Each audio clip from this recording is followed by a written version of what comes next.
আসসালামু আলাইকুম বন্ধুরা, কেমন আছেন সবাই? আশা করি যে যেখানেই আছেন সবাই ভালো আছেন, সুস্থ আছেন।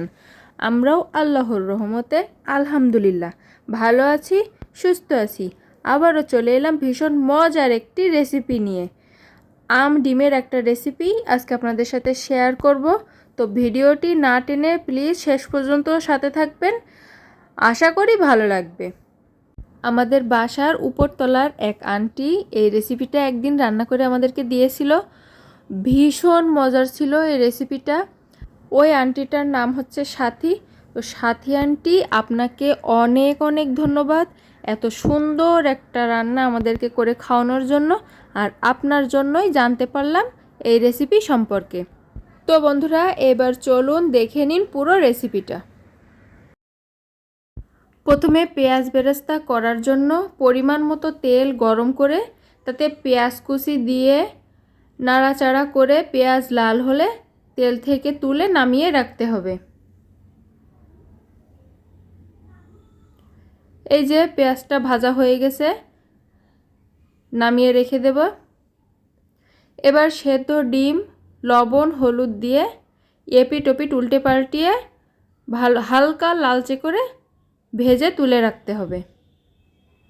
এই যে ডিমটাও ভাজা হয়ে গেছে। এবার রান্নার জন্য পরিমাণ মতো তেল গরম করে এলাচ আর গোটা দারুচিনি ফোড়ন দিয়ে হালকা নাড়াচাড়া করে দিতে হবে।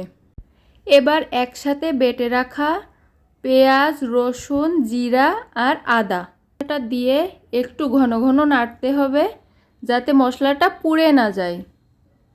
কিছুক্ষণ নাড়িয়ে নেওয়ার পর দিয়ে দেব কাঁচামরিচ। এটা মাঝখান থেকে ভেঙে দুভাগ করে দিতে হবে। তারপর শুকনো মরিচের গুঁড়া। এবার দিতে হবে সামান্য একটু হলুদ দিয়ে আবারও একটু নাড়িয়ে দিতে হবে। এবার ভেজে রাখা সেদ্ধ ডিমগুলো দিয়ে সামান্য একটু পানি দিয়ে নাড়িয়ে নিতে হবে। কিছুক্ষণ নাড়িয়ে নেওয়ার পর কাঁচা আম ভাপ দিয়ে রাখা সে আমটা দিয়ে দিতে হবে। এটা গত বছরের আম। গত বছর আম্মু কাঁচা আম ভাপ দিয়ে ডিপ ফ্রিজে রেখেছিল, সেই আমটা দিয়েই আজকে রান্নাটা করছে। আমরা অল্প রান্না করছি তাই অল্প আম দিয়েছি, কিন্তু রান্নার পর এই আমটা খেতেই বেশি মজা লাগে। এই জন্য আমটা পরিমাণে একটু বেশি দেওয়াই ভালো, যেটা আমি মনে করি। এই কথা বললাম দেখে আরও 2 পিস আম বেশি দিল আম্মু। আবারও কিছুক্ষণ নাড়তে হবে যাতে মশলাটাও ভালোভাবে কষানো হয় আর আমটাও ভালোভাবে সেদ্ধ হয়ে যায়। আমার এই চ্যানেলের নীরব কিছু দর্শক আছে যারা ভিডিও দেখেন ঠিকই, কিন্তু ভিডিওতে লাইক দেন না। তাদেরকে বলছি ভিডিওতে লাইক দিবেন। আর অনেকে আছে পুরো ভিডিও না দেখে টেনে টেনে দেখেন, প্লিজ না টেনে পুরো ভিডিও দেখবেন। কষানো হয়ে গেছে, এবার দিয়ে দিতে হবে দুধ। নারকেলের দুধ দিলে বেশি ভালো হয়। আমাদের নারকেলের দুধ নাই তাই গুঁড়ো দুধ গুলে দিচ্ছি। আপনারা যে কোনো লিকুইড দুধ দিতে পারেন। এবার দিতে হবে স্বাদ মতো চিনি।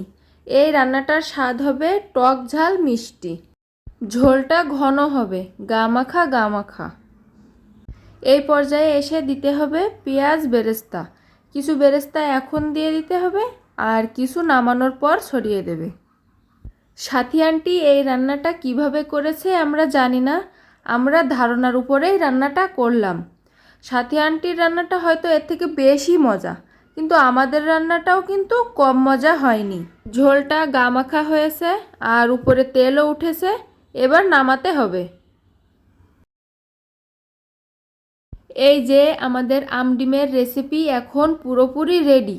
খেতে অসাধারণ স্বাদ হয়েছে। তো এই রেসিপিটা কার কাছে কেমন লাগলো অবশ্যই কমেন্ট করে জানাবেন। আর রেসিপিটা ভালো লাগলে প্লিজ একটা লাইক, কমেন্ট, শেয়ার, চ্যানেলটি সাবস্ক্রাইব করে আমাদের পাশে থাকবেন। আর অলরেডি যারা আমাদের চ্যানেলটি সাবস্ক্রাইব করেছেন তাদেরকে অসংখ্য অসংখ্য ধন্যবাদ।